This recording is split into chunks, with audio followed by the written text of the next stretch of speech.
একটু বলেন। যে এখন নিজস্ব বিদ্যুৎ চলে এসেছে, বলি আলহামদুলিল্লাহ, জোরে বলি আলহামদুলিল্লাহ। বেশি জোরে বলার দরকার না, আবার যেতেও পারে, একটু মাঝামাঝি থাকে, আস্তে আস্তে দিয়ে। সম্মানিত ভাইয়েরা, তাহলে আমাকে সময় দিচ্ছেন তো নাকি? কারো কোনো অসুবিধা নাই তো?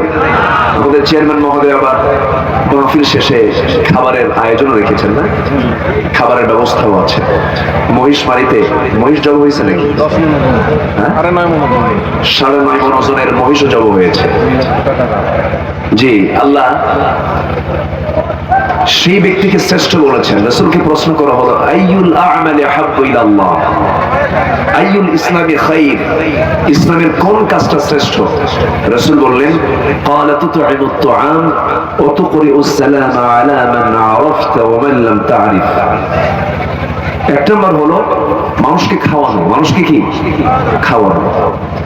আর চেনা অচেনা যদি মুসলমান জানো, তাকে সালাম দেওয়া।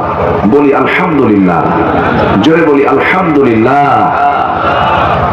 সম্মানিত ভাইয়েরা, সম্মানিত বন্ধুগণ, একজন মুরব্বীর মধ্যেই একটা প্রশ্ন করে ফেলেছেন যে 4 বছরের হাফিজ দিয়ে কি তারাবি পড়ানো যাবে কিনা, নামাজ পড়ানো যাবে কিনা, নাকি তারাবি না নামাজ? না, ফরজ নামাজের জন্য ইমাম যিনি হবেন তার বালেগ হওয়ার দরকার আছে না নাই? নফল ভিন্ন বিষয়। ইমামতির জন্য কিছু যোগ্যতা থাকতে হবে। সম্মানিত ভাইয়েরা, আমার দিকে তাকান। আচ্ছা,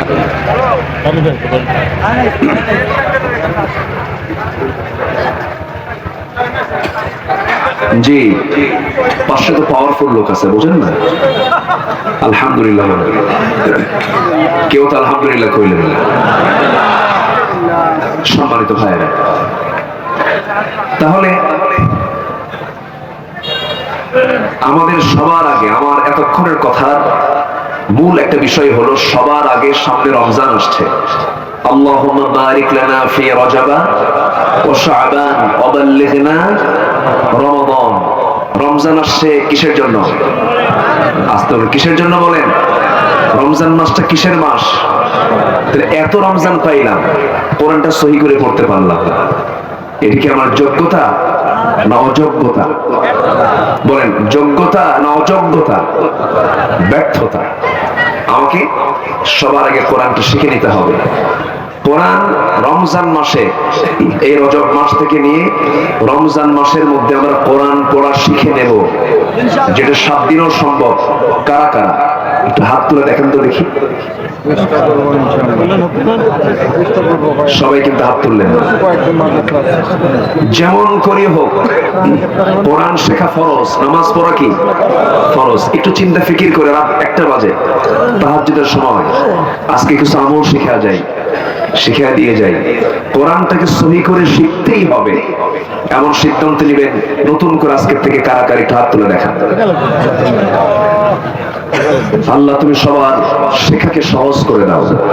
জোরে বলি আমিন, আরো জোরে আমিন। হাত নামা। কষ্ট পেলেন মনে হয়? কষ্ট পেলেন? তাহলে সবার আগে আমরা কোরআনটা শিখে নেব। জোরে বলি ইনশাআল্লাহ। এই মাস রজব পার হয়ে যাচ্ছে, সামনে শাবান। রজবের একটা ইতিহাস আল্লাহ তাআলা রাসূলকে দিয়ে ঘটিয়েছেন, যে ইতিহাস পৃথিবীর অন্য কোন দ্বিতীয় ব্যক্তির জীবনে ঘটেনি। রজব মাস